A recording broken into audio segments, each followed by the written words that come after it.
నీ నామములకు పైని గలదు ఉన్నతాంబగు యేసుని నామము అన్ని నామములకు పైని గలదు ఉన్నతాంబగు యేసుని నామము యేసు నామములో శక్తి గలదు యేసు నామములో శక్తి కలదు దోషులకు శాశ్వత ముక్తి కలదు దోషులకు శాశ్వత ముక్తి కలదు పైనున్న ఆకాశమందున క్రిందున్న భూలోకమందున లేదు రక్షణ ఏ నామమున లేదు పాప విమోచన లేదు పాప విమోచన పైనున్న ఆకాశమందున యేసు నామములో నిత్య జీవము శాశ్వతానంద నిత్య శాంతి యేసు నామములో నిత్య జీవము శాశ్వతానంద నిత్య శాంతి యేసు నామములో పాప శుద్ధి యేసు నామములో పాప శుద్ధి విశ్వసించినచో సమృద్ధి విశ్వసించినచో సమృద్ధి పైనున్న ఆకాశమందున క్రిందున్న భూలోకమందున పైనున్న ఆకాశమందున క్రిందున్న భూలోకమందున లేదు రక్షణ ఏ నామమున లేదు పాప విమోచన లేదు పాప విమోచన పైనున్న ఆకాశమందున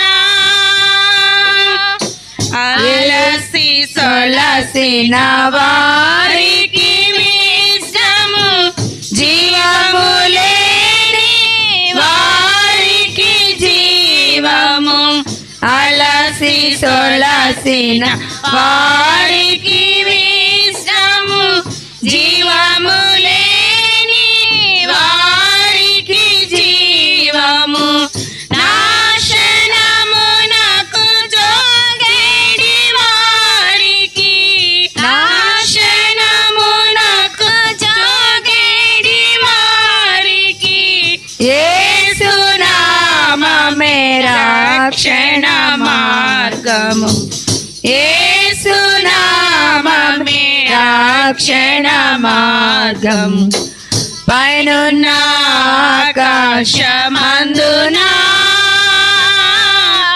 క్రిందున్న భూలోకమందున పైనున్న ఆకాశమందున క్రిందున్న భూలోకమందున లేదు రక్షణ ఏ నామమున లేదు పాప విమోచన లేదు పాప విమోచన పైనున్న ఆకాశమందున యేసు నామము స్మరించగానే మనసు మారి నూతన మగును యేసు నామము స్మరించగా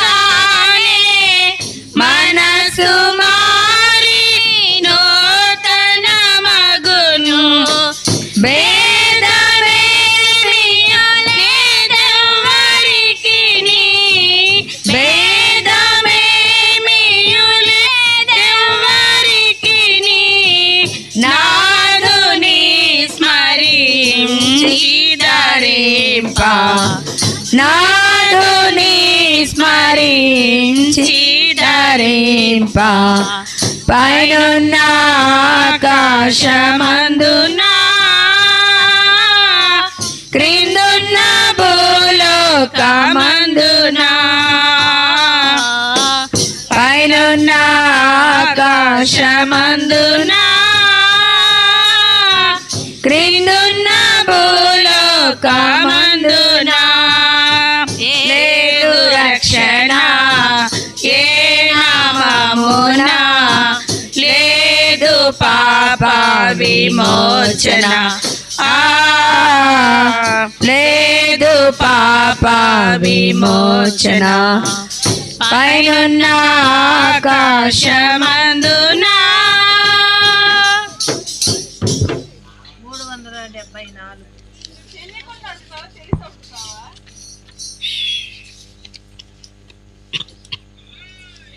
పాట సంఖ్య 374, పాత పాటల పుస్తకంలో 371.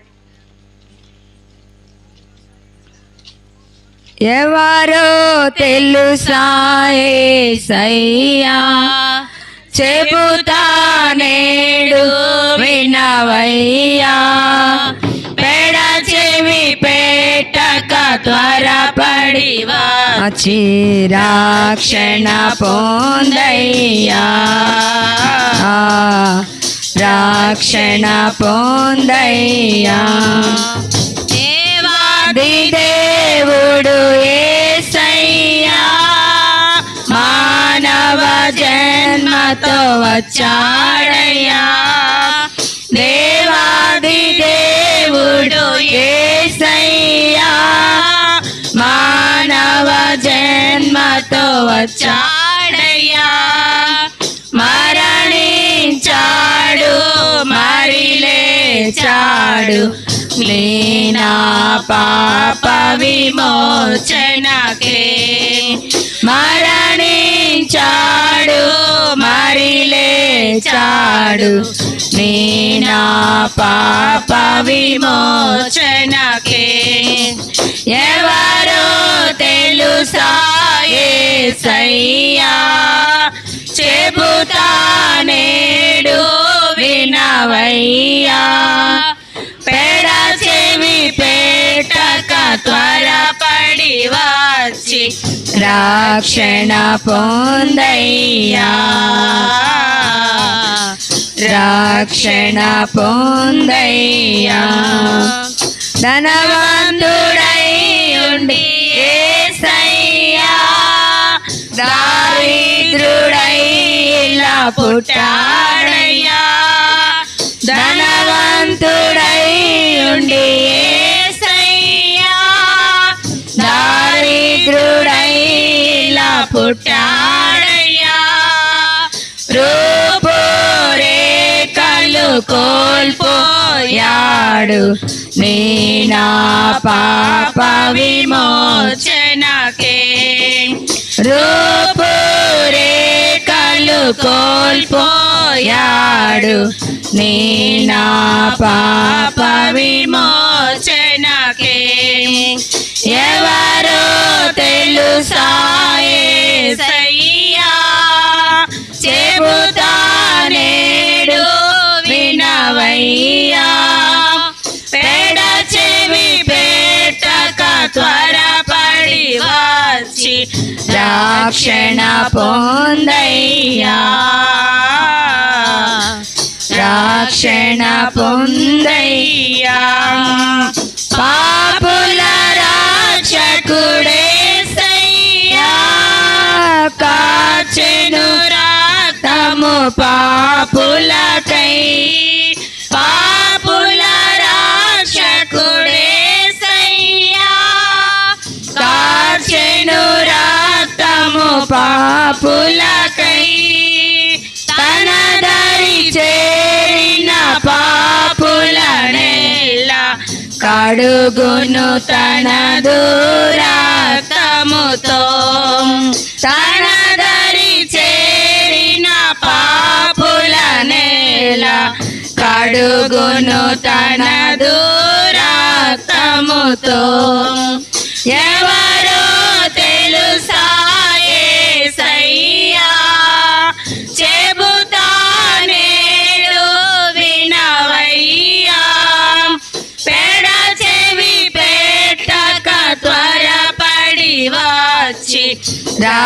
రక్షణ పొందయ్యా, రక్షణ పొందయ్యా. యేసే దేవుడు ఎరుగవయ్యా, రాజుల రాజుగా వస్తాడయ్యా. యేసే దేవుడు ఎరుగవయ్యా, రాజుల రాజుగా వస్తాడయ్యా. నమ్మిన వారిని చేర్చును పరమున, నమ్మని వారికి నరకమేగా. నమ్మిన వారిని చేర్చును పరమున, నమ్మని వారికి నరకమేగా.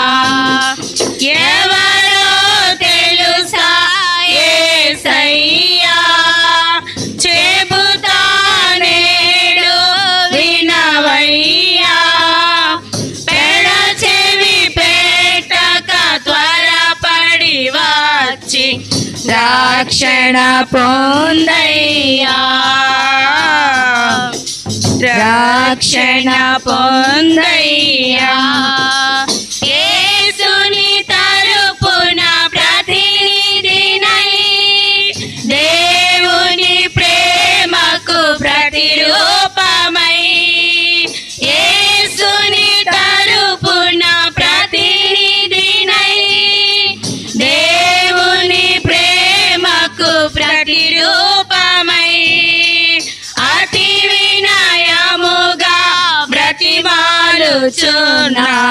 నేడే నమ్ముము యేసు ప్రభున్, అతి వినయముగా బ్రతిమాలుచున్నాను. నేడే నమ్ముము యేసు ప్రభున్. ఎవరో తెలుసా యేసయ్యా, చెబుతా నేడు వినవయ్యా. పెడచెవి పెట్టక త్వరపడి వచ్చి రక్షణ పొందయ్యా, రక్షణ పొందయ్యా.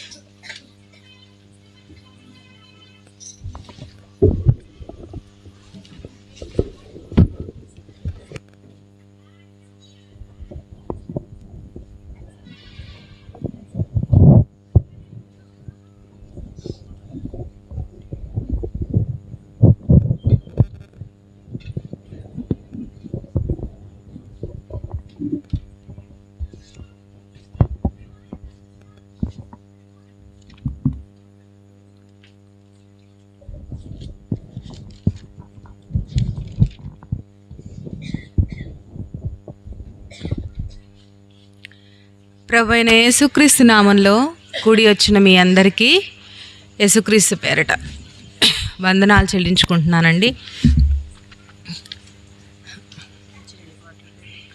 లూకా సువార్త 15వ అధ్యాయం,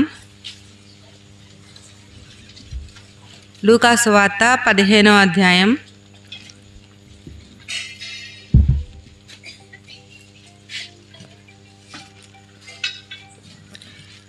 21వ వచనం చదువుకుందామండి అందరం.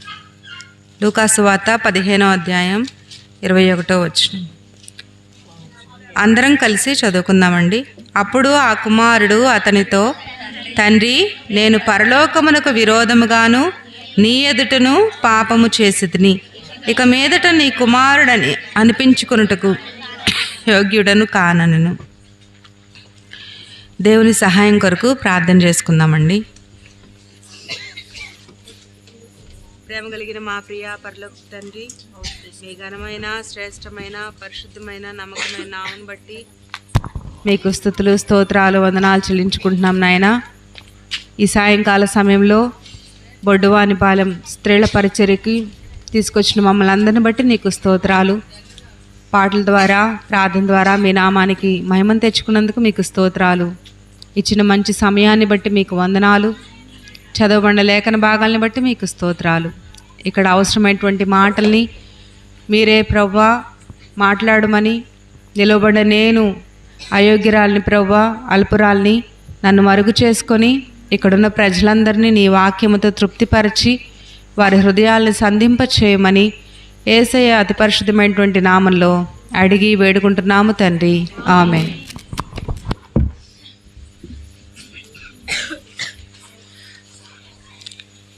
ఈ భాగంలో లూకాసు వార్త 15వ అధ్యాయం 21వ వచనాన్ని మనం చదువుకున్నాం. ఇక్కడ మనకు ఒక కుమారుడు కనబడుతున్నాడు. అతడు తన తండ్రితో ఏమంటున్నాడు? నేను పరలోకమునకు విరోధముగాను నీ ఎదుటను పాపము చేసితిని. ఈ భాగం ఇక్కడున్న వాళ్ళందరికీ నాకు తెలిసి సుపరిచితమైనటువంటి భాగమే. ఇక్కడ ఉన్న వాళ్ళందరూ చిన్న కుమారుడి కథ అనగానే లూకాసు వార్త 15వ అధ్యాయం గుర్తొస్తుంది. కానీ ఈ శబ్దయంత్రం ద్వారా వింటున్నటువంటి వాళ్ళకి ఇది కొత్తగా అవ్వచ్చు. అయితే ఈ భాగాన్ని ఒక్కసారి మనం జ్ఞాపకం చేసుకుందాం. ఇక్కడ మనం 11వ వచనం నుంచి, లూకాసు వార్త 15వ అధ్యాయం 11వ వచనం నుంచి 32వ వచనం వరకు మనకి ఒకే ఒక భాగం కనబడతా ఉంటుంది. ఒక మనుషుడికి 2 కుమారులుండిరి అని ఇక్కడ స్టోరీ స్టార్ట్ అవుతుంది. అంటే మామూలుగా ఈ కథనం ప్రకారం ఒక మనుషుడికి 2 కుమారులు ఉంటారు. ఆ 2 కుమారుల్లో చిన్న కుమారుడు వచ్చి తన తండ్రిని, నాకు ఆస్తిలో నాకు వచ్చేటువంటి భాగాన్ని నాకు ఇవ్వు అని అతను తన తండ్రిని అడుగుతాడు. అప్పుడు వాళ్ళ తండ్రి వెంటనే అతనికి రావాల్సినటువంటి భాగాన్ని అతనికి పంచిపెడతాడు. పంచిపెడితే అతను అక్కడే కొన్ని దినాలు ఉంటాడు.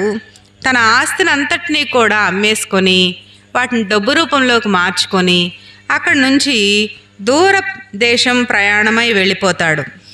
వెళ్ళిపోయి తన ఆస్తి మొత్తాన్ని కూడా దుర్వ్యాపారంలో పెడతాడు. చెడు వ్యాపారాలు చేసి తన ఆస్తి మొత్తాన్ని కూడా పాడు చేసుకుంటాడు. పాడు చేసుకున్న తర్వాత అప్పుడు ఆ దేశంలో గొప్ప కరువు వచ్చింది. అతను ఉన్నటువంటి దేశంలో గొప్ప కరువు వచ్చింది. కరువు వచ్చినప్పుడు ఎంత దిగజారిపోయాడంటే ఒక మనుషుణ్ణి ఆసరాగా చూసుకున్నాడు. ఇతని దగ్గర ఇంకా డబ్బులేమీ లేవు. ఆ మనుషుని ఆసరాగా చూసుకుంటే అతను ఈ మనిషికి పందులు మేపమని ఒక పని ఇచ్చాడు. అక్కడ ఎంత ఆకలిగా ఉందంటే అతనికి ఆ పందుల్ని మేపేటానికి కూడా అతని ఆకలి ఊరుకోట్లా. ఆ పందులకి ఏదైతే పొట్టు ఉందో ఆ పొట్టును తిని కడుపు నింపుకుందాం అనుకున్నాడు. అనుకొని ఆ పందులు తినే పొట్టుతో కడుపు నింపుకుందాం అనుకుంటే అక్కడ కూడా ఆ పందులు అతన్ని తిననివ్వలేదు. కనుక అతను అక్కడి నుంచి కూడా బయటికి గెంటివేయబడ్డాడు. అప్పుడు అతనికి బుద్ధి వచ్చిందంట. అక్కడ ఆ మాట రాయబడి ఉంటుంది 17వ వచనంలో. అయితే బుద్ధి వచ్చినప్పుడు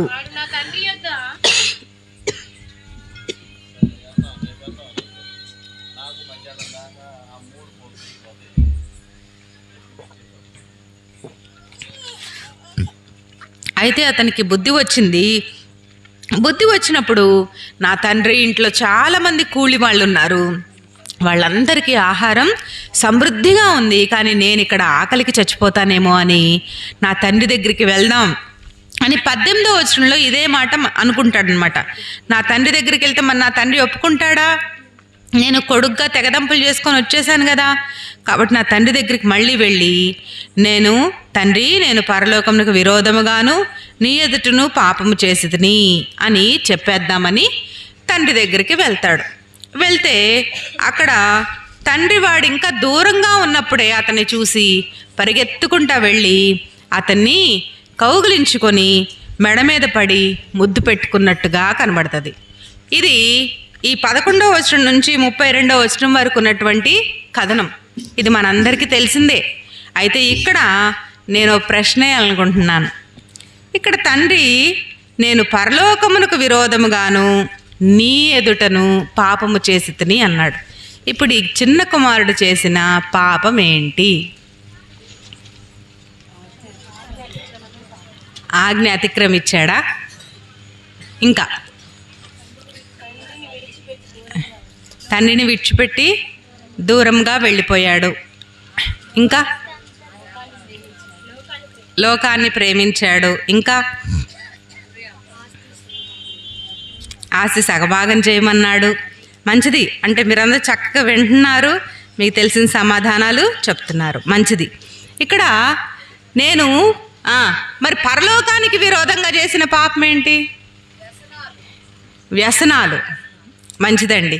వ్యసనాలు అంటే ఆ కింద పెద్ద కుమారుడు చెప్తాడు కదా, అయితే నీ ఆస్తిని వేశ్యలతో తినివేసిన ఈ నీ కుమారుడు రాగానే అంటాడు. అంటే ఆస్తి మొత్తం కూడా వ్యసనాలకి పెట్టేసి ఖర్చు పెట్టేశాడు. ఇక్కడ మొట్టమొదటిగా మనం గుర్తుపెట్టుకోవాల్సిన విషయం ఏంటంటే, ఇతను చేసిన పాపము ఏంటి అంటే, ఆస్తిని అడగడం తప్పు కాదు. తప్ప ఎందుకు? పిల్లలంగా మనం పై చదువులు చదువుకునేటప్పుడు మన అమ్మ వాళ్ళు మనకి లక్షలు పెట్టి ఇంజనీరింగ్ చదివిస్తారు, డాక్టర్ చదివిస్తారు, లేకపోతే అగ్రికల్చర్ చదివిస్తారు. మనకి ఏ కోర్సులో సీట్ వస్తే ఆ కోర్సు చదివించడానికి వాళ్ళు వాళ్ళ డబ్బునంతా మన మీద ఖర్చు పెడతారు. కాబట్టి చిన్నపిల్లల నుంచి మనం పెద్ద అయ్యేంత దాకా మన అమ్మ వాళ్ళని, అమ్మ 10 రూపాయలు ఈ కొట్లో కొనుక్కుంటాను, ఓ 1000 రూపాయలు ఇస్తే డ్రెస్ తెచ్చుకుంటాను, ఇలా మనం వాళ్ళ దగ్గర నుంచి తీసుకుంటానే ఉంటాం. కాబట్టి అడగడం తప్పు కాదు. అయితే మరి ఏం పాపం చేశాడు?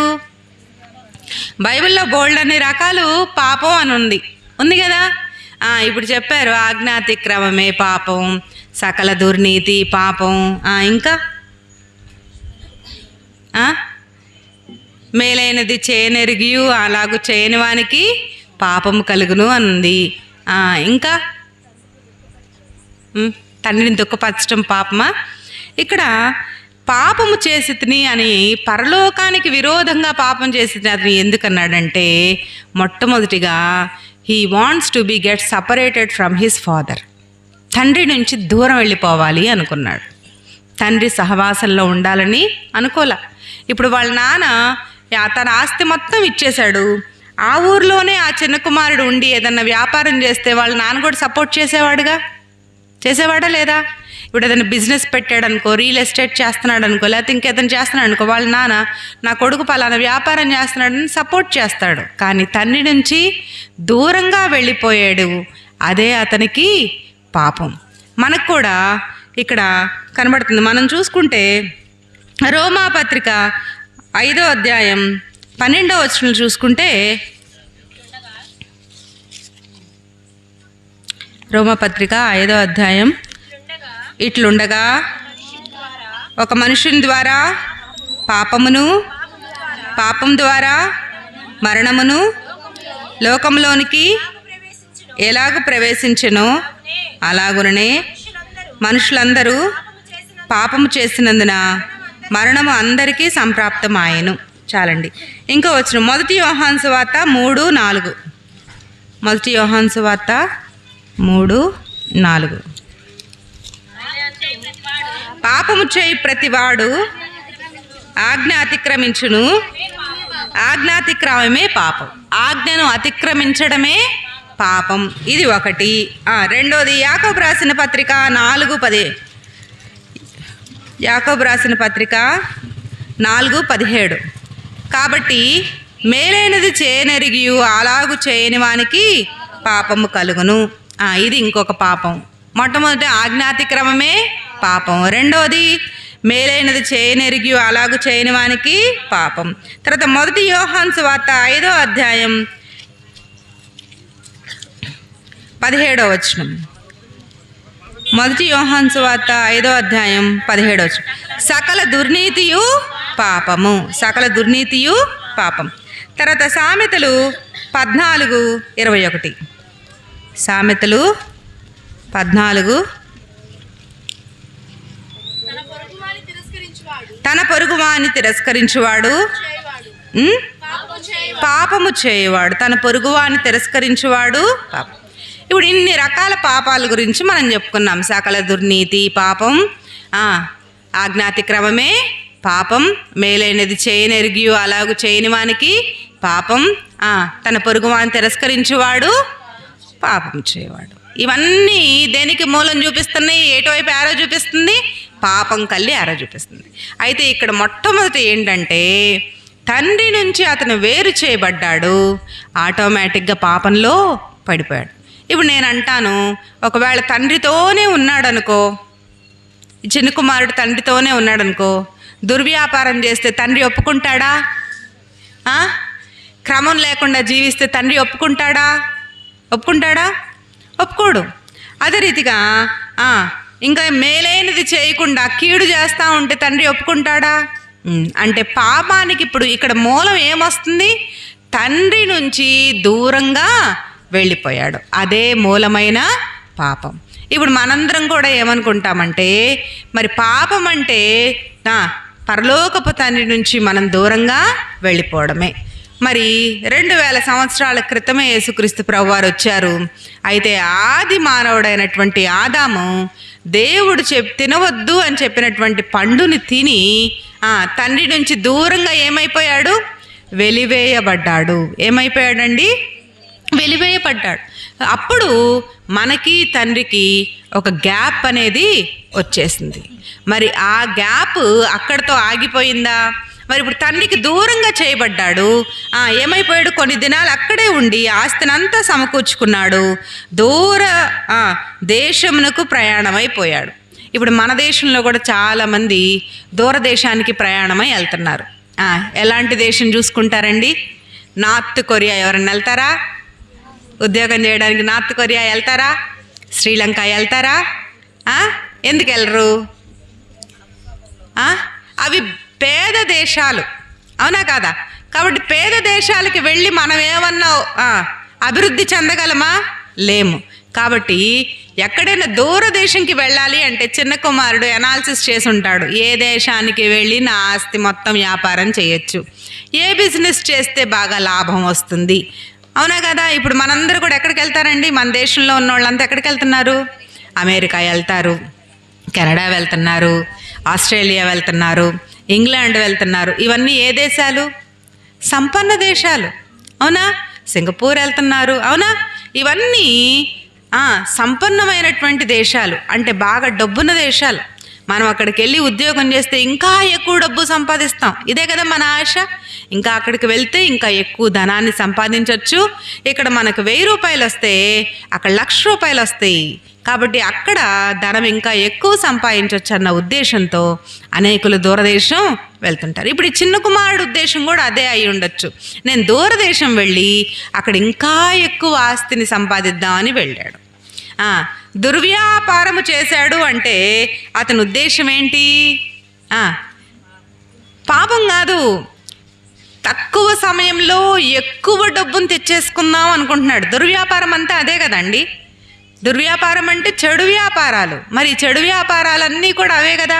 ఇప్పుడు ఫర్ ఎగ్జాంపుల్, ఇప్పుడు ఇక్కడ ఉన్నటువంటి వాళ్ళల్లో పొలాలు ఉండండి చాలామందికి, అవునా? ఏ పొలం వేస్తున్నారు? ఏ పొలం వేస్తున్నారండి పొలాల్లో? చెప్పండి మీరు. ఎందుకు వేస్తున్నారు? అన్నం పెట్టిద్దా అది? మరి ఎందుకు వేస్తున్నారు? దానివల్ల లాభం వస్తుంది వాళ్ళకి, ఆ పంట వల్ల దిగుబడి ఎక్కువ వస్తుంది వాళ్ళకి, ఆ పంట వల్ల నష్టం లేదు కాబట్టి పొగాకేస్తున్నారు. అది అన్నం పెట్టిద్దా? పెట్టదు.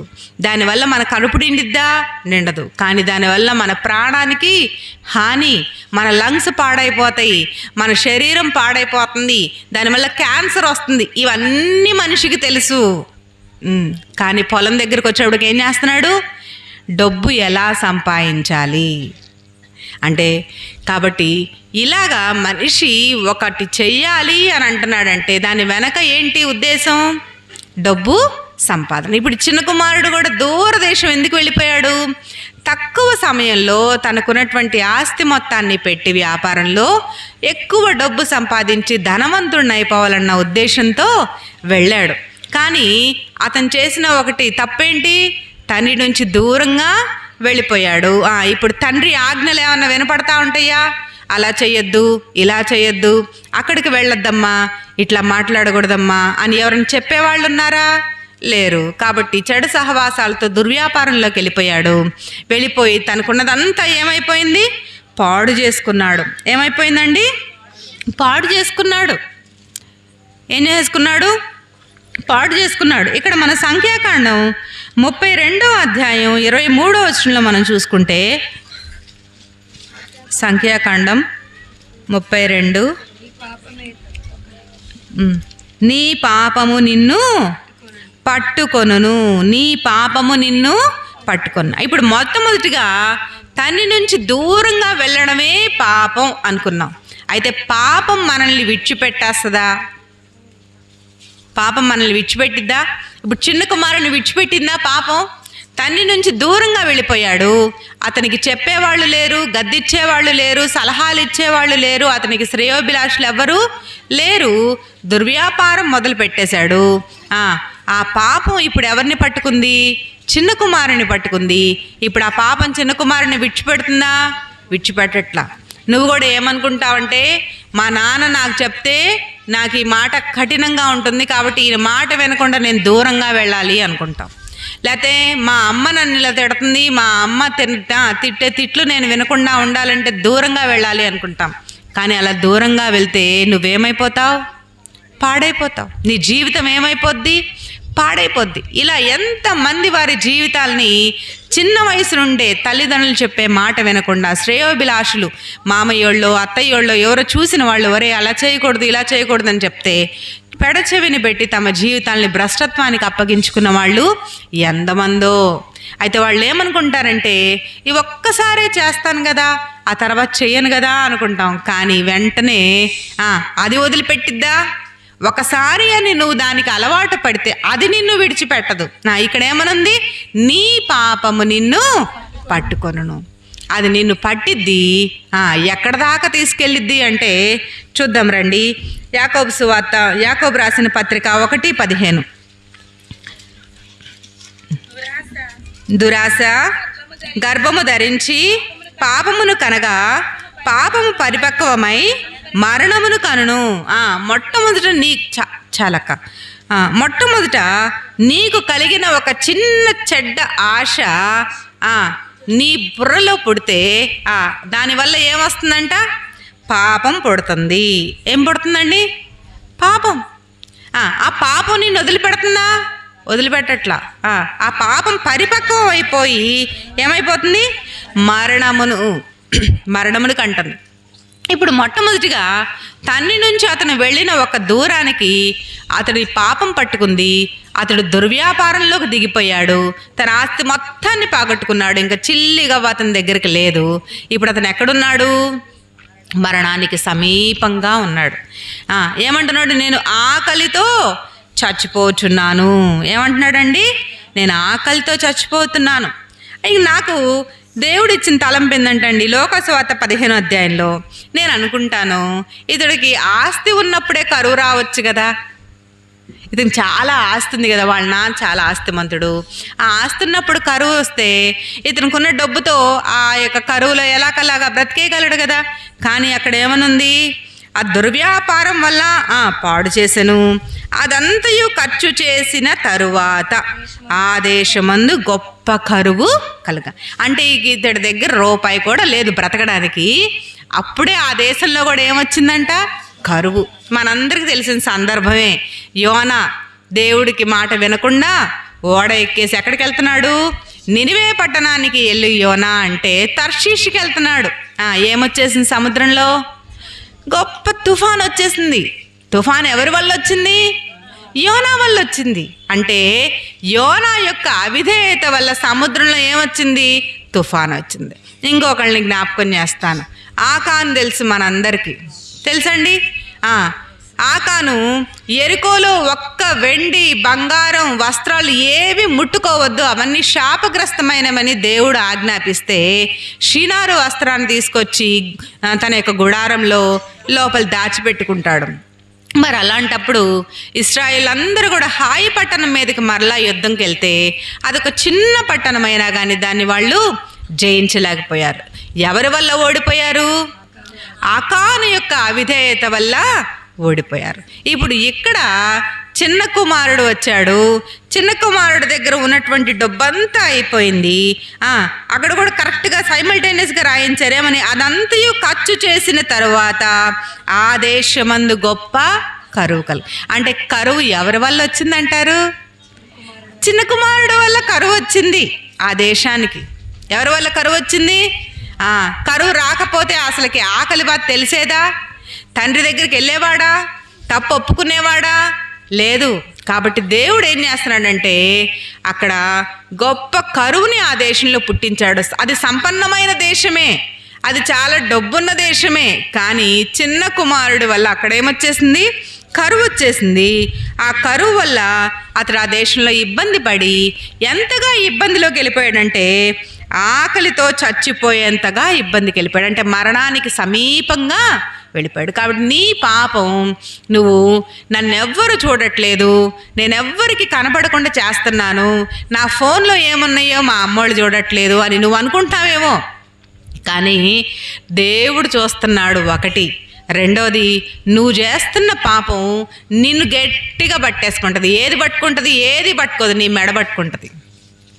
ఎంత దాకా? మరణానికి పట్టుకొని పోయేంత దాకా పట్టిద్ది. మరి అలాంటి పాపం నిన్ను పట్టుకొని నిన్ను ఎక్కడ దాకా లాక్కెళ్ళిద్ది? మరణం దాకా లాక్కెళ్ళిద్ది. ఇప్పుడు ఇతనికి మంచి ఆలోచన వచ్చింది. చిన్న కుమారుడు అయినా కానీ మంచి ఆలోచన వచ్చింది. ఏంటిది? 17వ వచనంలో, అయితే బుద్ధి వచ్చినప్పుడు, ఇప్పుడు అతను ఒకసారి వెనక్కి తిరిగి చూసుకున్నాడు. నా లైఫ్ స్టైల్ ఎలా మారిపోయింది, నా జీవితం ఎలా మారిపోయింది అని వెనక్కి తిరిగి చూసుకొని ఏమనుకుంటున్నాడు? మా నాన్న ఎంత గొప్పవాడు, ఆ ఊర్లో మా నాన్నకి ఎంత మంచి స్థాయి ఉంది, ఎంతమంది పనోళ్ళు ఉన్నారు మా ఇంట్లో, సమృద్ధి అయిన ఆహారం ఉంది, నేను అక్కడ ఎంత రాజకుమారుల్లా పెరగాల్సిన వాడిని ఇక్కడ పందుల్ని మేపుతున్నాను అని ఎంతో బాధపడి తిరిగి తండ్రి దగ్గరికి వెళ్ళడానికి నిర్ణయించుకున్నాడు. ఎక్కడికి వెళ్ళడానికి నిర్ణయించుకున్నాడండి? తండ్రి దగ్గరికి వెళ్ళడానికి నిర్ణయించుకున్నప్పుడు తండ్రి దగ్గరికి వెళ్తాడు. వెళ్ళి తన యొక్క తప్పుని ఒప్పుకుంటున్నాడు. ఈ భాగంలో దేవుడు మనల్ని హెచ్చరిస్తున్నాడు. నీ పాపం ఏదైనా సరే, అది చిన్నదైనా పెద్దదైనా. కొంతమంది కంపారిజన్ ఉంటుంది. నేను ఆమంత తప్పు చేయట్లేదులే, ఆమంతా నేను చెడ్డ పనులు చేయట్లేదులే. అబద్ధం ఆడడం తప్పే, దొంగతనం చేయడం తప్పే, వ్యభిచరించడం తప్పే, నరహత్య చేయడం తప్పే. ఇంకా కొత్త నిబంధన వచ్చిన తర్వాత అసలు కొత్త ఆజ్ఞలు చాలా వచ్చినాయా లేదా? మొట్టమొదటి ఆజ్ఞ ఏంటండి? నేను తప్ప వేరొక దేవుడు నీకు ఉండకూడదు. మొట్టమొదటి ఆజ్ఞ. రెండో ఆజ్ఞ ఏంటిది?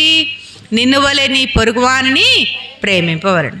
అసలు ఈ రెండు ఆజ్ఞలు మనందరం కరెక్ట్గా ఫాలో అయితే ఇక భూమి మీద ఈ యుద్ధాలు ఎందుకుంటాయి, ఈ ప్రళయాలు ఎందుకుంటాయి, ఆ ఇంటి మీద కాకి ఈ ఇంటి మీదకి వాలకుండా ఎందుకుంటుంది? అవునా కదా? అవునా? మరి ఇప్పుడు దేవుడు అనుగ్రహించినటువంటి కొత్త నిబంధనలు, పాత నిబంధనలు 10 ఆజ్ఞలు ఉన్నాయి. ఆ 10 ఆజ్ఞల్ని ధర్మశాస్త్రం కొట్టివేయబడింది కాబట్టి దాన్ని పక్కన పెట్టేస్తే కొత్త నిబంధనలు ఎన్ని ఆజ్ఞలు ఉన్నాయి? 2 ఆజ్ఞలు. ఏంటి?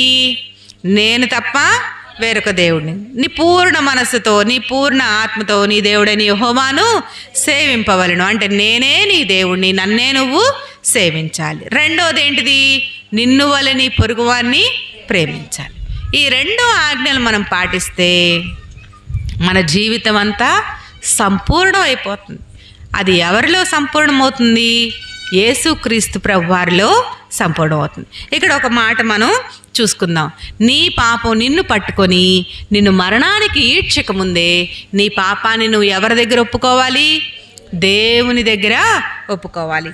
1 యోహాను రాసిన పత్రిక 1వ అధ్యాయం 8-9 వచనాలు. 1 యోహాను రాసిన పత్రిక 1వ అధ్యాయం 8-9 వచనాలు. మనము పాపము లేని వారమని చెప్పుకొని ఎడల మనలను మనమే మోసపుచ్చుకొందుము, మరియు మనలో సత్యముండదు. మన పాపములను మనము ఒప్పుకొని ఎడల ఆయన నమ్మదగిన వాడును నీతిమంతుడును గనక ఆయన మన పాపములను క్షమించి సమస్త దుర్నీతి నుండి మనలను పవిత్రుడనుగా చేయను. సో యేసుక్రీస్తు ప్రభువారు నీ పాపాన్ని నువ్వు ఈరోజు ఒప్పుకుంటే, ప్రభువా నేను అక్రమంగా ప్రవర్తించాను, నేను చెడ్డ మాటలు మాట్లాడుతున్నాను, నేను పలకకూడని విషయాలన్నీ కూడా నేను పలుకుతున్నాను, చూడకూడని విషయాలన్నీ నేను చూస్తున్నాను, వెళ్ళకూడని ప్రదేశాలకి వెళుతున్నాను, వినకూడనటువంటి మాటలు నేను వింటున్నాను, ఆలోచించకూడని విషయాలు నేను ఆలోచిస్తున్నాను అని నీవు నీ పాపాన్ని ఎవరి దగ్గర ఒప్పుకోవాలండి? దేవుని దగ్గర ఒప్పుకోవాలి. ఎందుకు ఒప్పుకోవాలి? దేవుడి దగ్గర ఎందుకు ఒప్పుకోవాలి? ఏమనుందండి? పాపములను క్షమించుటకు యేసుక్రీస్తు వారికి అధికారం ఇవ్వబడింది. యేసుక్రీస్తు వారికే ఎందుకు అధికారం ఇవ్వబడింది? ఎందుకు ఇవ్వబడింది? ఇంకా వేరే వాళ్ళకి ఆ అధికారం లేదా? యేసుక్రీస్తు వారికే ఎందుకు ఇవ్వబడింది? యోహాను సువార్త 3:16లో మనకేమని ఉంటుందండి? దేవుడు లోకమును ఎంతో ప్రేమించెను కాగా తన అద్వితీయ కుమారునిగా పుట్టిన వాని యందు విశ్వాసముంచు ప్రతి వాడును నశింపక నిత్య జీవము పొందినట్లు ఆయనను అనుగ్రహించాను. ఎవరిని అనుగ్రహించాడు? యేసుక్రీస్తు ప్రభువారిని అనుగ్రహించాడు. ఆయన నీ పాపము కొరకు, నా పాపము కొరకు ఈ లోకానికి వచ్చినటువంటి ఒకే వ్యక్తి ఆయన. నీ పాపాల కోసమే వచ్చినటువంటి వ్యక్తి ఎవరైనా ఉన్నారా? చెప్పగలరా? ఇక్కడ పలానా వ్యక్తి నా పాపాల కోసమే ఇక్కడికి వచ్చాడు, పలానా వ్యక్తి నా పాపాలను తీసేయడానికే నా కోసం వచ్చాడు, పలానా వ్యక్తి నా పాపాలన్నిటినీ కడగలడు, పలానా వ్యక్తి నన్ను పరిశుద్ధిగా చేయగలడు, పలానా వ్యక్తి నన్ను నిత్య జీవానికి తీసుకెళ్ళగలడు, పలానా వ్యక్తిలో నాకు సమాధానాన్ని దేవుడు అనుగ్రహించగలడని ఇక్కడ ఎవరైనా ఉన్నారా? ఎవరూ లేరు ప్రియులారా.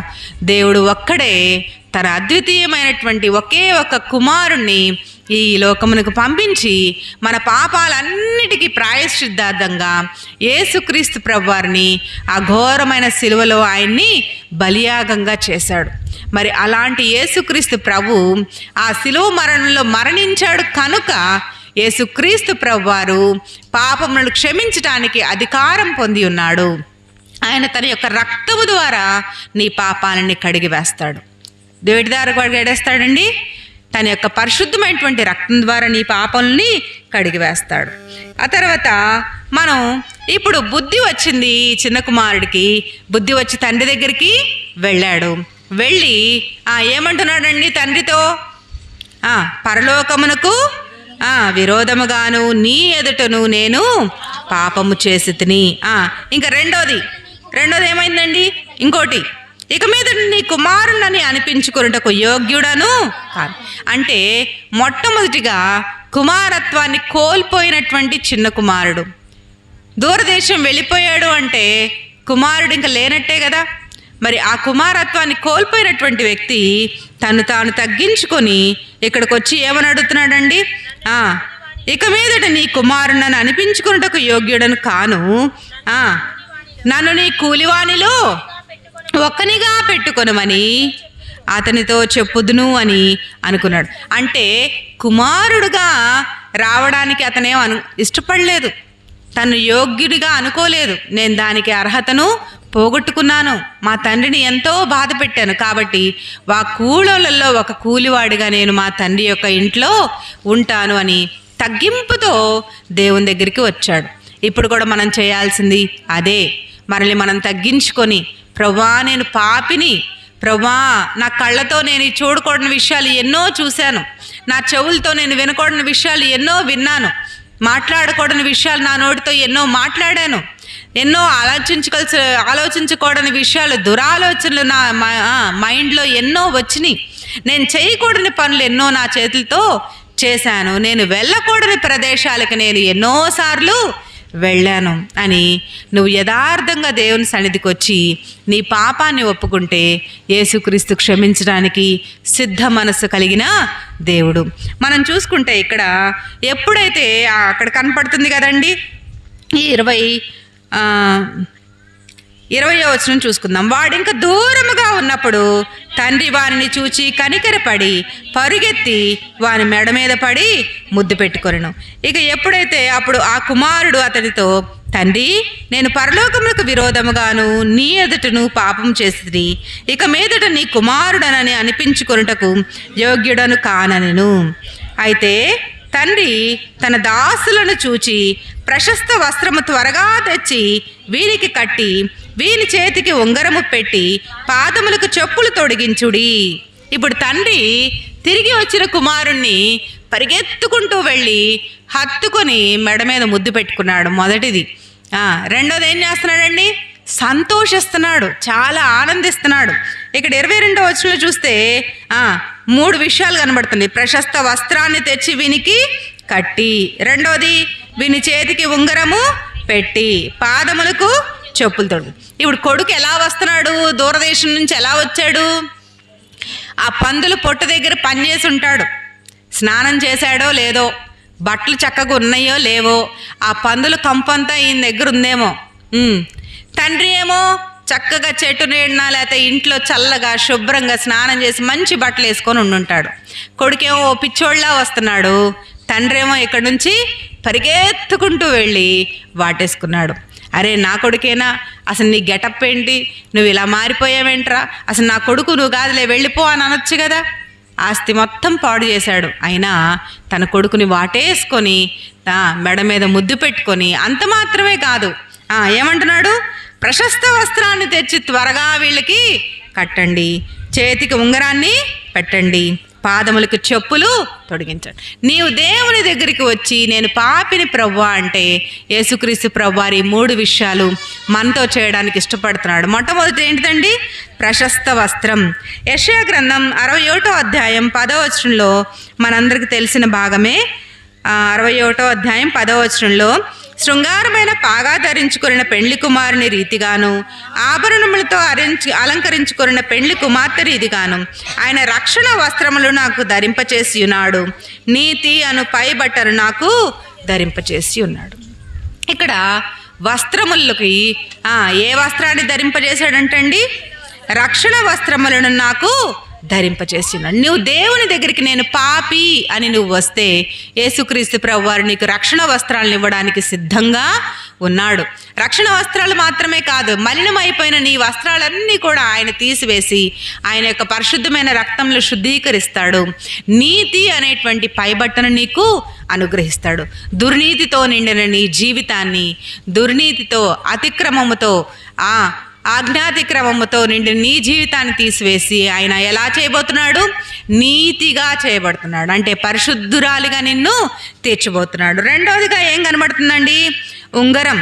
సో ఉంగరంకి ఏమనుకోవచ్చు మనం? ఉంగరము అధికారము. రెండోది ఇంకా వివాహంలో ఉంగరాలు పెట్టుకుంటారు కదా, పెడతారా లేదా? కొన్ని వివాహాల్లో భర్త భార్యకి పెడతారు, భార్య భర్త. అంటే అక్కడ ఏం కనబడుతుంది మనకి?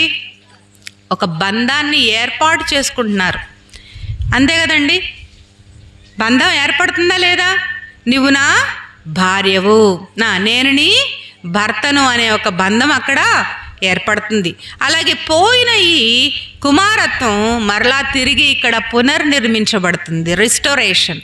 అంటే పోయినటువంటి కొడుకు తండ్రితో తన తెంపి వేసుకున్నటువంటి తన యొక్క సంబంధాన్ని మరలా ఇక్కడ ఏం చేస్తున్నాడు? కట్టుకుంటా ఉన్నాడు.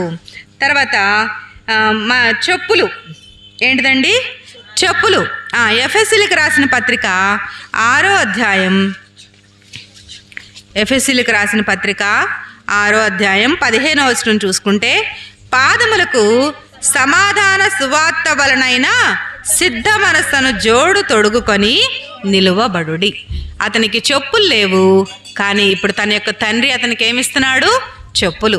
ఇప్పుడు ఆ చెప్పులు దేనికి సంబంధించినవి?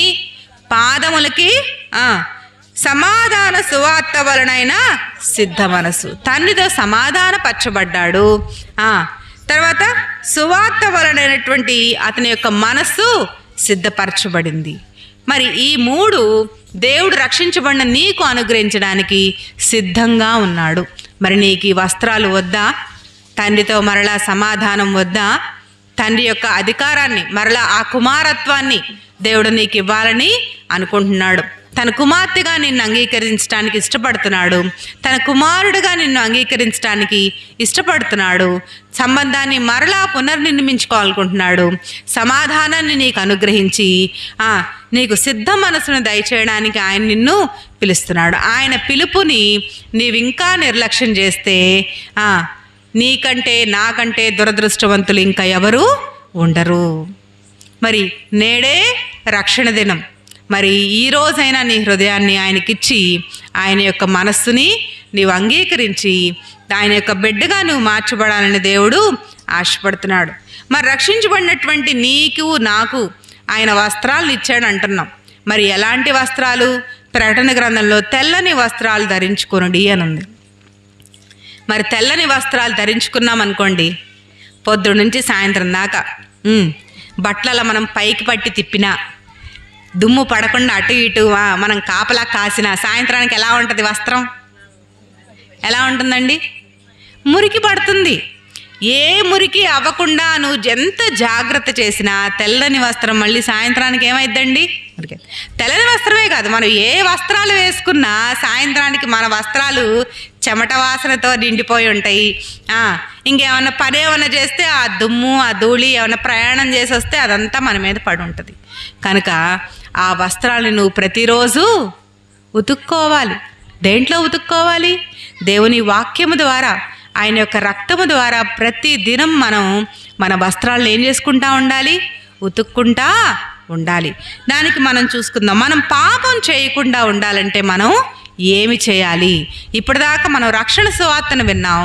మనం పాపం చేయకుండా ఉండాలంటే మనం ఎలా ఉండాలి? 1 యోహాను సువార్త 5వ అధ్యాయం 17వ వచనం.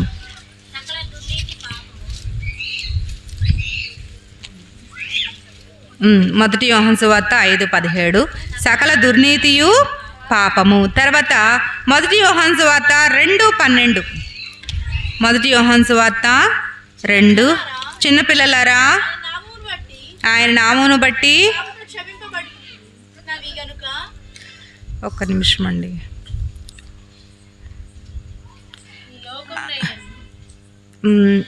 1 యోహాను సువార్త 2:1-2 నా చిన్నపిల్లలారా మీరు పాపము చేయకుండుటకై ఈ సంగతులను మీకు వ్రాయుచున్నాను. ఎవడైనను పాపము చేసిన ఎడల నీతిమంతుడైన యేసుక్రీస్తు అను ఉత్తరవాది తండ్రి యొద్ద మనకు ఉన్నాడు. ఆయనే మన పాపములకు శాంతికరమై ఉన్నాడు.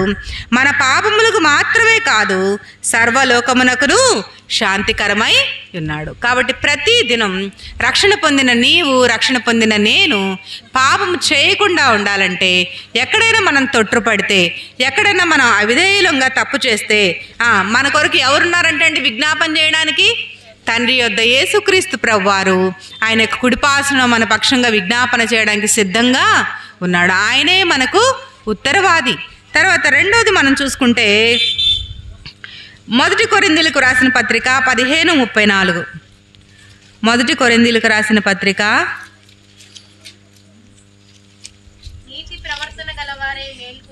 నీతి ప్రవర్తన గలవారై మేల్కొని పాపము చేయకుడి.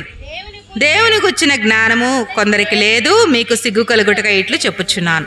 మనకు అదంతా అవసరం లేదండి.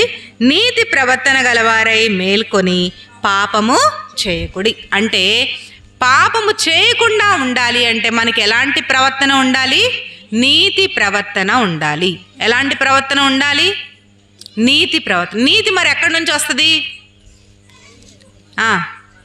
అబ్రహాము దేవుని నమ్మెను, అది అతనికి నీతిగా ఎంచబడను. మరి దేవుణ్ణి ప్రతిరోజు మనం విశ్వాస జీవితంలో ఆయన వైపు చూస్తూ, నువ్వు ఎదుర్కొనే ప్రతి పరిస్థితుల్లో నువ్వు ఆయన వైపు చూస్తూ ఉంటే నీకు నీతి ప్రవర్తన నీవు కలిగి ఉంటావు. ఆయన వైపు చూడకుండా మనుషుల వైపు చూసామనుకో, పేతురు యేసుక్రీస్తు వారి వైపు చూస్తూ సముద్రం మీద నడిచినంత వరకు బాగానే నడిచాడు. కానీ గాలిని చూడంగా ఏమైపోయాడండి? మునిగిపోతున్నాడు. మనం మనుషుల వైపు చూస్తూ వాళ్ళు బాగున్నారు, వీళ్ళు బాగున్నారు, నేను బాగాలేదంటే మునిగిపోతావు. నువ్వు ఎవరి వైపు చూడాలి? ప్రతిరోజు దేవుని వైపు చూస్తే నీ నీతి ప్రవర్తన అంతే ఉంటుంది. అంకులు చెప్తారు కదండి, ఆ నాగటి మీద అలా దున్నుకుంటా వెళ్తే వెనక్కి ఎక్కడైతే తిరిగి చూస్తామో అక్కడ నుంచి తప్పు వచ్చేస్తుందంట. కాబట్టి లోకం వైపు మనం చూడకుండా ఎవరి వైపు చూడాలి? దేవుని వైపు చూస్తూ, మనకి యేసుక్రీస్తు వైపు చూస్తూ మన పందెంలో ఓపికతో పరిగెత్తుదమని పౌలు భక్తుడు చెప్తున్నాడు. తర్వాత 1 యోహాను పత్రిక 3వ అధ్యాయం 6వ వచనం. ఆయన యందు నిలిచియుండు వాడెవడును పాపము చేయడు. మనం పాపము చేయవాడెవడును ఆయన్ను చూడను లేదు, ఎరుగను లేదు. అంటే ఇక్కడ ఏమనుందండి? మొదటి యోహాను రాసిన పత్రిక ఆయన యందు నిలిచి ఉండువాడెవడును పాపము చేయడు, పాపము చేయువాడెవడును ఆయనను చూడను లేదు.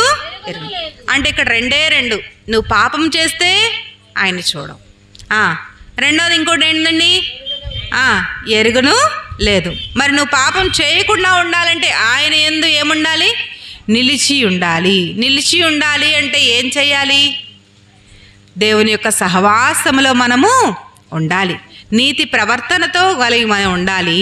నీతి ప్రవర్తన కలిగి ఉండాలంటే విశ్వాసముతో ఆయన వైపు చూస్తూ మనం ముందుకి సాగాలి. రెండోదిగా ఆయన యందు నిలిచి ఉండాలి అంటే దేవుని యొక్క పరిశుద్ధుల సహవాసంలో మనం కలుసుకొని ఉండాలి. అంటే వార కూడికలకు దేవుని సన్నిధిలో కలుసుకుంటూ ఉండాలి.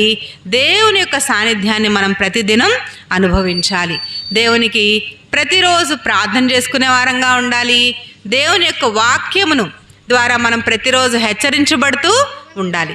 ఈ వాక్యాన్ని నువ్వు రోజు చదువుతూ ఉంటే నువ్వు ఎక్కడ తప్పిపోతున్నావో ఆయన ఈ వాక్యం ద్వారా నీకు చూపిస్తాడు. ఈ వాక్యం ఏమంటున్నాడండి? నీకు అర్థం అంటున్నాడు. రెండోది ఏమంటున్నాడు? ఈ వాక్యము సుత్తె వంటిది, సరిచేస్తుంది. ఇంకా ఈ వాక్యం ఎలాంటిది?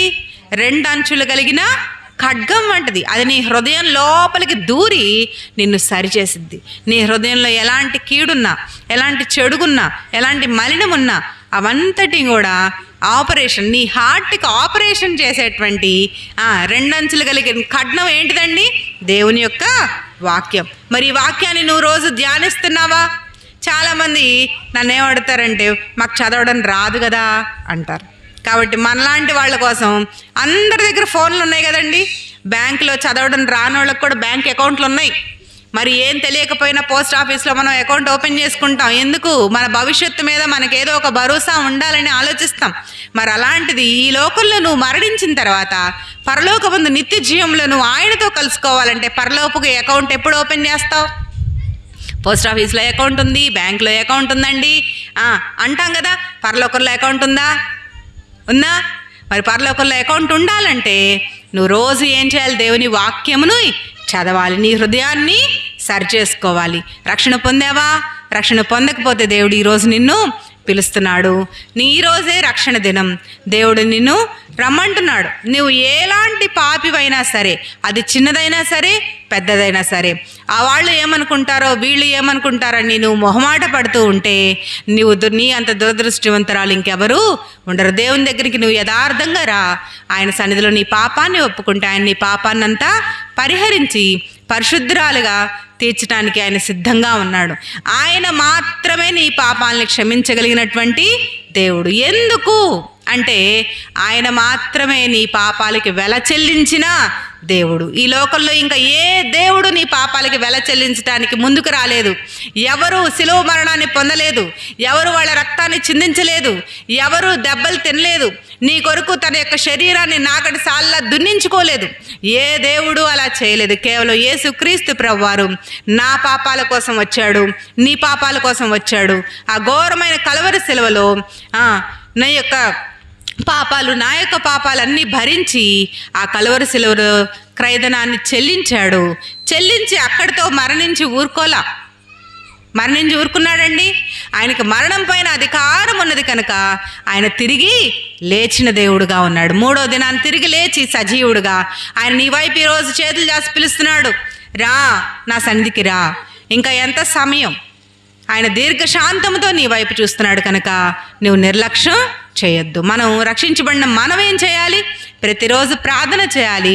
మనకి చదువు లేదు అనుకున్నటువంటి వాళ్ళకి ఆడియో బైబిల్స్ ఉన్నాయి.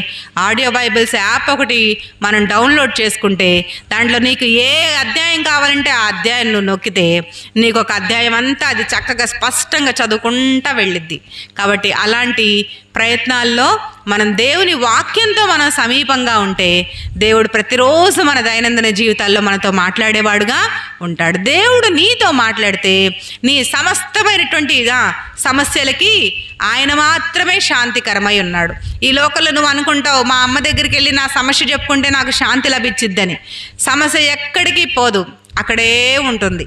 మీ అమ్మకి చెప్పుకున్నా నీ సమస్య తీరదు, మీ నాన్నకి చెప్పుకున్నా నీ సమస్య తీరదు, నీ భర్తకు చెప్పుకున్నా నీ సమస్య తీరదు, నీ బిడ్డలకు చెప్పుకున్నా నీ సమస్య తీరదు. నీ సమస్యను సృష్టించిన వాడు మాత్రమే నీ సమస్యను తీర్చగలిగినటువంటి దేవుడు గనక ఆ సమస్య దేవుని దగ్గరికి వచ్చి నీవు విన్నవించుకుంటే ఆయన నీ సమస్యను పరిష్కరించగలడు. కాబట్టి అట్టి కృప దేవుడు మనందరికీ అనుగ్రహించునుగాక. ఆమెన్.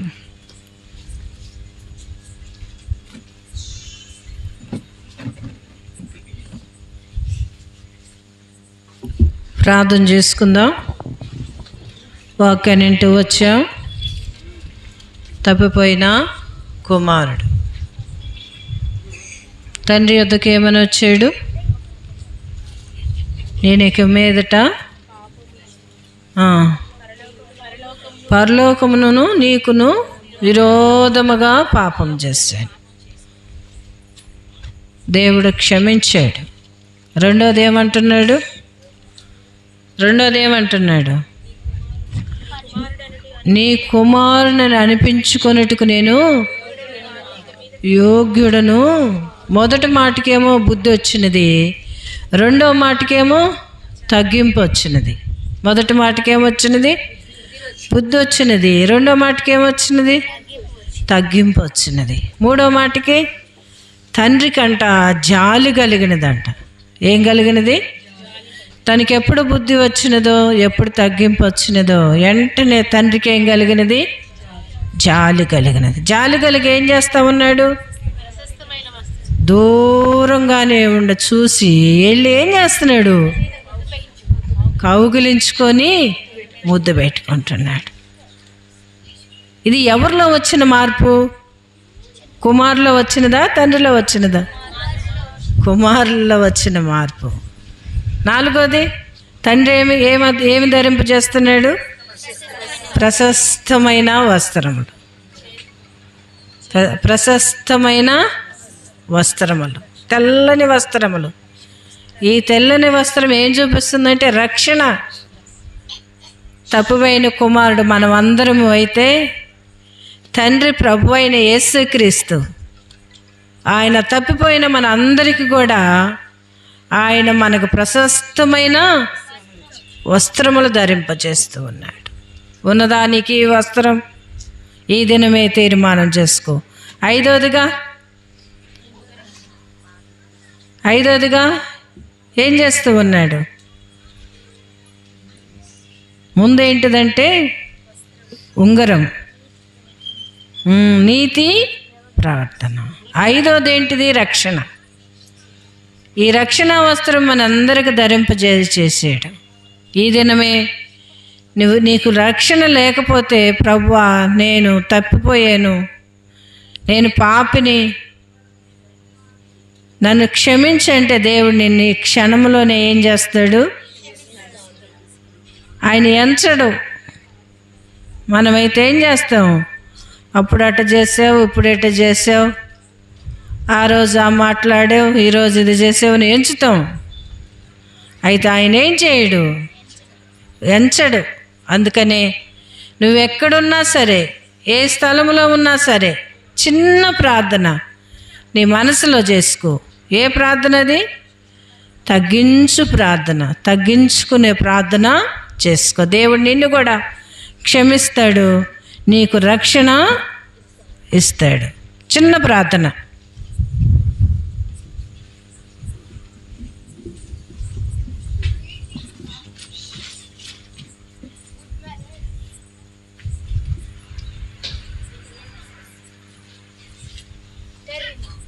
ఒకరు ప్రేరేపించబడిన వారు ఒకరు మీ చేయి పైకెత్తండి, మౌత్ తీసుకురాబడుద్ది. మీరు ప్రార్థన చేయొచ్చు. వాక్య వెలుగులో ప్రార్థన. ఎవరైనా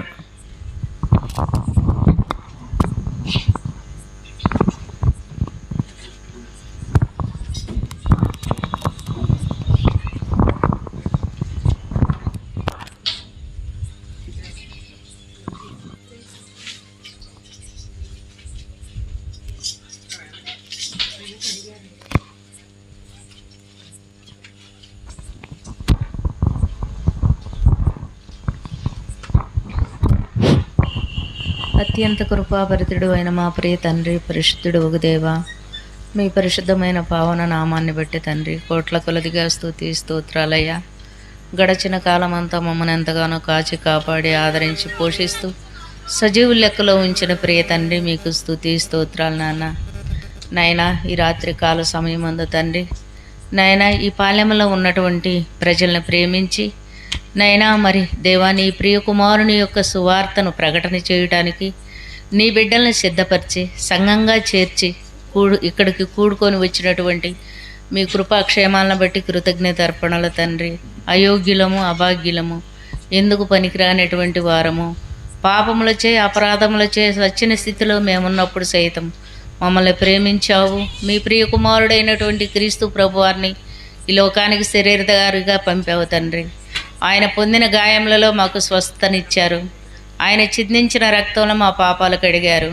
ఆయన మరణ పునరుద్ధానాల్లో మాకు మోక్ష రాజ్యాన్ని ప్రసాదించి నీ బిడ్డలుగా, రాజులుగా, యాజకులుగా, దేవుని సొత్తైన ప్రజగా, పరిశుద్ధ జనాంగంగా నాయన ఈ లోకంలో మాకు ధన్యతనిచ్చి ప్రత్యేకమైనటువంటి జీవితాలతో మమ్మల్ని ఉద్ధరిస్తూ మీ కాపుదల్లో భద్రపరుస్తూ నైనా మరి ప్రత్యేకమైనటువంటి జీవితాలని జీవించడానికి కృప చూపుచు అణువణువున నాయన మమ్మల్ని ఆదరిస్తున్న మీ కృపాక్షేమాలను బట్టి కృతజ్ఞత అర్పణలు తండ్రి. నాయన నీ బిడ్డలు ఎంతో ఖర్చుపడి నాయన నీ మాటలను మోసుకొని ఇక్కడికి వచ్చి ఉన్నారు. ఇను వారికి విరుబుద్ధి పుట్టించండి తండ్రి, మీకు స్తోత్రాలు. నాయనా మరి నాయనా నీ ప్రియ బిడ్డన తన్ని ఎంతో నాయన ఉన్నతంగా మీ మాటలను వివరించి ఉన్నది. అవి మానవుల యొక్క మాటలు కావు కానీ పరమ తండ్రి ఆకాశమందు మీ ఉండి మీరు అందిస్తున్న నా దేవ మీ మాటలు శాశ్వతమైనవి, జీవం కలిగిన మాటలయ్యా. నా తన్ని మా కోసం కాదు కానీ నాయన దేవాతి దేవుడా నాయన నా తన్ని మీ కొరకే నాయన మీ పని జరిగిస్తున్న మీ కృపను బట్టి కృతజ్ఞత అర్పణలు. లోకమును ఎంతో ప్రేమించి ఈ లోకానికి వచ్చావు తండ్రి. నాయన మీరు ఈ లోకంలో ఇచ్చినటువంటి ఆజ్ఞలను పాటిస్తూ నీ బిడ్డలమైనటువంటి మేమందరము తలపడి మీ పని చేయుచుండగా తండ్రి నాయన అయా దుష్టుడైనటువంటి సాతానుడు అనేక మంది హృదయాల్లో నా తండ్రి నాయన ఆవేశాలు పుట్టిస్తున్నాడు, దేవ అనుమానాలను పుట్టిస్తున్నాడు నాయన. నా తండ్రి నాయన వారి యొక్క స్వభావాలను రెచ్చగొడుతున్నాడు తండ్రి. ఇదంతా కేవలం నాయన మనుషులకు మీ ప్రేమ తెలియకనే స్వామి మీకు స్తోత్రాలు. పక్షపాతం లేనటువంటి దేవాతి దేవుడు నాయన నీ పని ఇరువుగా జరిగిస్తున్నావు తన్ని మీ కృతజ్ఞత అర్పణలు. మీ సన్నిధిలో నాయన నిలిచి నాయన మరి దేవ మేమందరం తల్ల ఉంచుచుండగా మా దీన హృదయాలను మీరు జ్ఞాపకం చేసుకొనండి. ఇనువారి హృదయాలను మీరు నాయన నా తండ్రి తేరి చూడండి. దేవా మీకు స్తోత్రాలు సమర్పిస్తున్నామయ్యా. నీ బిడ్డలు నాయన మరి ఆశీర్వాదాలతో నాయన ఈ కాలనీకి వచ్చి ఉండగా నాయన వారి పాదములు సుందరములుగా చేయండి తండ్రి, మీకు స్తోత్రాలు. దేవా కనికరించండి నాయన. మరి నీ దాసుడిని ప్రేమించి దేవా ఇంత పరిచర్య జరిగిస్తున్న మీ కృపను బట్టి కృతజ్ఞత అర్పణలు. ఆ కుటుంబానికి నిండైనటువంటి ఆశీర్వాదాలు దయచేయండి తండ్రి, మీకు స్తోత్రాలు. నాయన నిలుచున్న మాకును నా తండ్రి నాయన వినుచున్నటువంటి అందరి బిడ్డలకి క్షేమాభివృద్ధి కలుగజేయమని నా తండ్రి మీకు స్తోత్రాలు సమర్పించుకుంటూ క్రీస్తు నామంలో ప్రార్థించి వేడుకుంటున్నాం తండ్రి. ఆమేన్. పరిశుద్ధుడైన మా తండ్రి, నమ్మకమైన దేవా, సర్వశక్తి కలిగిన దేవా, మీకు వందనాలు స్తోత్రాలు చెల్లించుకుంటున్నాం. మీ దాసరాలు నిలవబెట్టుకొని తండ్రి లూకాసు వార్త 15వ అధ్యాయము 21వ వచనం ప్రభువా మీరు మా గమనంలోని తీసుకొచ్చిన మీ వాక్య భాగాన్ని బట్టి మీ స్తోత్రాలు చెల్లించుకుంటున్నాం. దాన్ని వివరించడానికి మీ బిడ్డకి ఇచ్చిన జ్ఞానాన్ని బట్టి మీ స్తోత్రాలు తండ్రి. ఆ రీతిగా తండ్రి సకల దుర్నీతి పాపమని ప్రభువా మా గమనంలో తీసుకొచ్చి మమ్మల్ని హెచ్చరిస్తూ వచ్చిన మీ వాక్యాన్ని బట్టి మీ స్తోత్రాలు చెల్లించుకుంటున్నాం. మైక్ శబ్దం ద్వారా మీ బిడ్డలు విన్న వారిని జ్ఞాపకం చేసుకోండి. లైవ్ ద్వారా ప్రభువా మీ వాక్యం ఎంతమందో వింటున్నారు, సాయం చేయండి. తప్పుపైన కుమారుడు తండ్రి ఏ రీతిగా తనకు బుద్ధి వచ్చినదో తండ్రి, తన హృదయంలో పశ్చాత్తాపము కలిగినదో ఆ రీతిగా తండ్రి మీ బిడ్డలైన వారు, మీ ఏర్పాట్లో ఉన్నవారు, మీ సంకల్పంలో ఉన్నవారిని మీరు జ్ఞాపకం చేసుకోండి. ఒక్కరు నశించుట మీకెంత మాత్రం ఇష్టం లేదు. దేవుడు లోకమును ఎంతో ప్రేమించెను అని మాటను బట్టి ప్రభువా మిమ్మల్ని స్తుతిస్తున్నాము.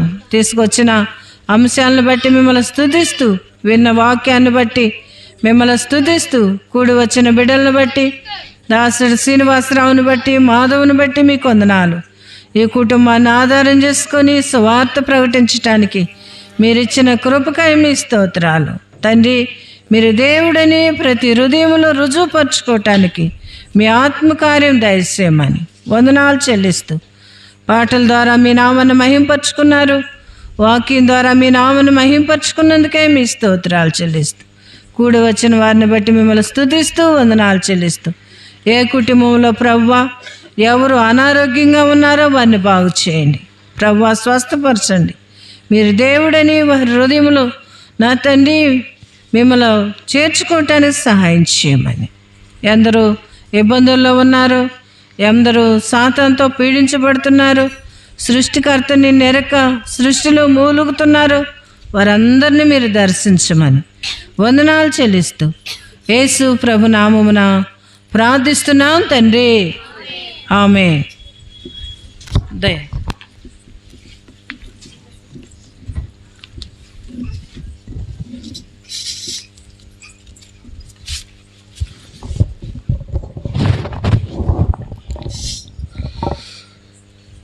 చాలా సంతోషం. మరి ఎఫ్ఎస్సీలు రాసిన పత్రిక 2వ అధ్యాయం 16లో కూడా ప్రభువైన యేసుక్రీస్తు వారి శిలువ వలన దేవునితో, తండ్రి అయినటువంటి దేవునితో దూరస్తులైనటువంటి మనలందరినీ కూడా సమీపస్తులుగా చేసి చివరిగా సమాధానపరిచాడనమాట. చేరి వచ్చిన మనమందరం కూడా అనుభవంలో ఉన్నాం. మరి ఇంకా అనేకులు ప్రభువైన యేసుక్రీస్తు వారి శిలువ వలన తండ్రితో సమాధాన పడాలని ప్రయాసపడుతూ ఉన్నాం. అందును బట్టే మరి మేము కూడా సంఘంతో కూడా కలిసి సంఘంలో ఉన్నటువంటి మంచి ప్రజల మధ్య జీవిస్తూ ఉన్నామని చెప్పుకోవడానికి సంతోషిస్తూ ఉన్నాం. ఇంకా కూడా దైవ సేవకురాలు సంఘానంతటిని కూడా నడిపించే విషయంలో చాలా ప్రయాసపడుతూ అందరినీ కూడా సమకూర్చుకొని ఈ విధంగా తీసుకొని వచ్చి, చూడండి, లోకంలో ఉన్నటువంటి ప్రతి ఒక్కరూ కూడా మరి ఏదో ఒక కారణాన్ని బట్టి తండ్రికి దూరం అవుతున్నటువంటి వారే అందరూ కూడా సమాధానపరచబడాలని సంఘంగా ప్రయాసపడుతూ ఉన్నాం. అదేవిధంగా స్థానికంగా ఉన్నటువంటి ప్రజలకు కూడా మరి జరిగేటువంటి సువార్త కూడికలను బట్టి వారు కూడా చాలా భారంగా ప్రార్థన చేస్తూ ఉన్నారు. మరి వారి ప్రార్థనలను బట్టి, అదేవిధంగా సంఘం చేసేటువంటి ప్రార్థనలను బట్టి, దైవ సేవకురాలు ప్రార్థనతో పాటుగా పడే ప్రయాసను బట్టి సంఘము, స్థానికులు అందరికి కూడా మరి దేవుని సన్నిధికి చేరి వచ్చి ఆయన కృపాసనం వద్ద కనిపెట్టి ఆయన మాటలు విని ఆత్మీయమైన మేలు పొందాలని ఆసక్తి కలిగి వస్తున్నటువంటి మీ ప్రేమ అంతటిని బట్టి దేవునికి నిండు వందనాలు చెల్లించుకుంటా ఉన్నాం.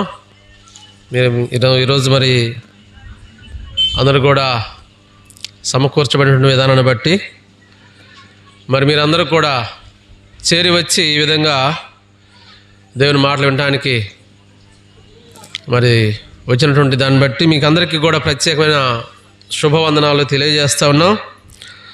మరి యథాప్రకారము మనమందరం కూడా ఇదే ప్రదేశంలోనే, అంటే లోపల సరిపోవట్లేదు కాబట్టి ఇదే ప్రదేశంలోనే మనం కింద కూర్చోగలిగిన వాళ్ళు కూర్చుంటే భోజనం అంతా కూడా సిద్ధపరచబడి ఉంది. కూర్చోలేని వాళ్ళు కుర్చీలోనే కూర్చోండి. కుర్చీలోనే కూర్చొని మనం భోజనం చేసిస్తే మరి పని పూర్తయిపోతూ ఉంది. మరి చివరిగా ఆంటీ ఆశీర్వాద ప్రార్థన చేస్తారు.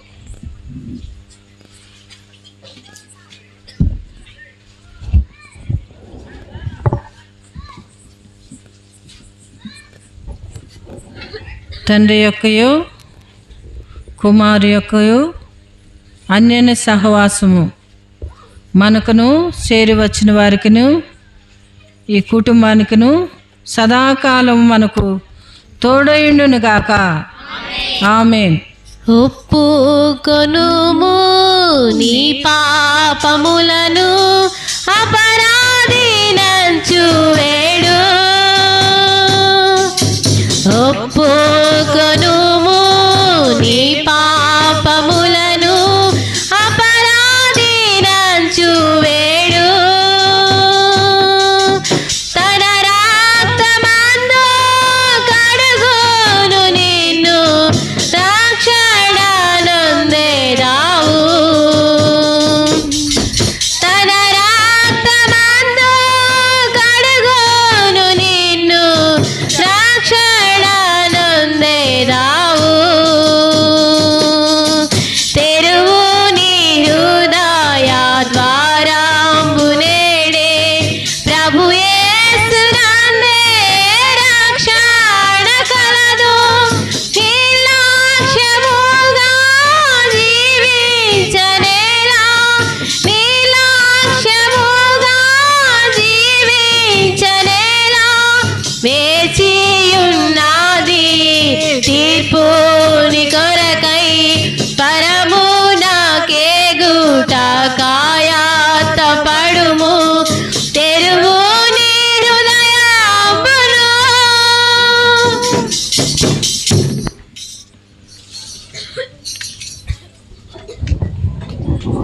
అందరికీ వందనాలు. ఇక్కడి నుంచి అద్దంకి బెరాకా ప్రార్థనా మందిరానికి వస్తుంటారు, ప్రార్థన చేయండి. మొదటి వారంలో గొలుసు ప్రార్థన ఉంటుంది. మీ మనవులు ఏమన్నా ఉంటే ఇవ్వండి మాకు, మేము ప్రార్థన చేస్తాం. తర్వాత రెండవ శనివారం ఉపవాస ప్రార్థన ఉంటుంది. రండి ఉపవాస ప్రార్థనకి. మీ బాధలు ఏమన్నా దేవుని సన్నిధిలో తెలియజేస్తాం. తర్వాత నెలకు ఒకసారి ఒక ఊరిలో సువార్త, అది రేపు వారము గొట్ల ఉంటుంది, 24 వచ్చే సోమవారము. దాని కొరకు ప్రార్థన చేయండి. అందరికీ వందనాలు.